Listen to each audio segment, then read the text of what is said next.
ചീത്ത പറയാൻ പകരം അവരെ ഉപദേശിക്കല്ല വേണ്ടത്, അവർക്ക് പറഞ്ഞ് മനസ്സിലാക്കി കൊടുക്കുക. ഈ ഉപദേശം അല്ലെങ്കിൽ ഒരു തെറ്റ് ചെയ്യുമ്പോൾ നമ്മളിങ്ങനെ ചീത്ത പറഞ്ഞുകൊണ്ടേയിരിക്കും. ഈ ചീത്ത പറഞ്ഞിട്ടൊന്നും ഇപ്പോഴത്തെ കാലത്ത് മക്കളോട് ഒരു കാര്യമില്ല, കേൾക്കൂല.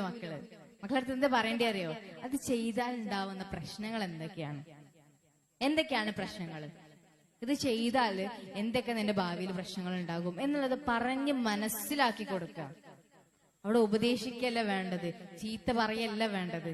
ഈ ചീത്ത പറലൊക്കെ എന്താ ചെയ്യാറോ? മെല്ലെ മെല്ലെ അങ്ങനെ ഒഴിവാക്കുക. ചീത്ത പറഞ്ഞിട്ടൊന്നും ഒരു കാര്യമില്ല. ഈ ചെവി കൂടെ കേട്ടിട്ട് ഈ ചെവി കൂടെ വിടും. ഞാനൊരു വിദ്യാർത്ഥിയാണ്, അതുകൊണ്ടാ പറയുന്നു കേട്ടോ. ഞാനൊരു വിദ്യാർത്ഥിയാണ്. അപ്പൊ ഞങ്ങളുടെ മനസ്സിൽ എന്താണ് ഉണ്ടാവുന്നുള്ള കൃത്യമായിട്ട് പറയാൻ പറ്റും. ചീത്ത പറഞ്ഞാൽ എന്താ, അല്ലെങ്കിൽ അടിച്ചാൽ എന്താ, ഇന്നും ഇപ്പം അടിച്ചു, അതിനിപ്പോ എന്താ, അത് നാളെ ഇനിയിപ്പോ അടി വാങ്ങലും വലിയ പ്രശ്നമൊന്നുമില്ല, വലിയ വേദന ഒന്നും ഇല്ല എന്നുള്ള മനസ്സായിരിക്കും. നേരെ മറിച്ച് ആ തെറ്റ് ചെയ്താൽ ആ കുട്ടി ഫേസ് ചെയ്യാൻ പോകുന്ന ഭാവിയിൽ ആ കുട്ടി ഫേസ് ചെയ്യാൻ പോകുന്ന പ്രശ്നങ്ങളെ കുറിച്ചൊക്കെ ഒന്ന് പറഞ്ഞു കൊടുത്താൽ ചിലപ്പോൾ ആ കുട്ടിക്ക് എന്ത് ചെയ്യാൻ പറ്റും, ആ തെറ്റിനോട് മെല്ലെ ഇങ്ങനെ പിന്നോട്ട് അടിക്കാൻ പറ്റും. ഈ പ്രേമം എന്നുള്ള സംഭവത്തിലേക്ക് ചാടുന്ന മക്കളെടുത്ത് ഒന്ന് അവരെ പോയി സ്നേഹിക്കാം. മാതാപിതാക്കളൊക്കെ നല്ല സ്നേഹിക്കാൻ പഠിക്കുക. മക്കളൊന്ന് ചേർത്ത് പിടിക്കുക. സ്നേഹമായിക്കോട്ടെ അല്ലാതായിക്കോട്ടെ, എന്ത് തെറ്റ് ചെയ്താലും നന്മ ചെയ്താലും അവരൊന്ന് ചേർത്ത് പിടിക്കുക. സ്റ്റുഡൻസിന് വേണ്ടത് അതാണ്.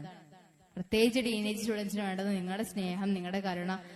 ഈ സമയത്ത് നമുക്ക് കിട്ടാതാകുമ്പോഴാണ് പുറത്തുനിന്ന് ഒരാൾ വരുമ്പോൾ നമുക്ക് അതിലൊരു ചാഞ്ചാട്ടം വരുന്നത്.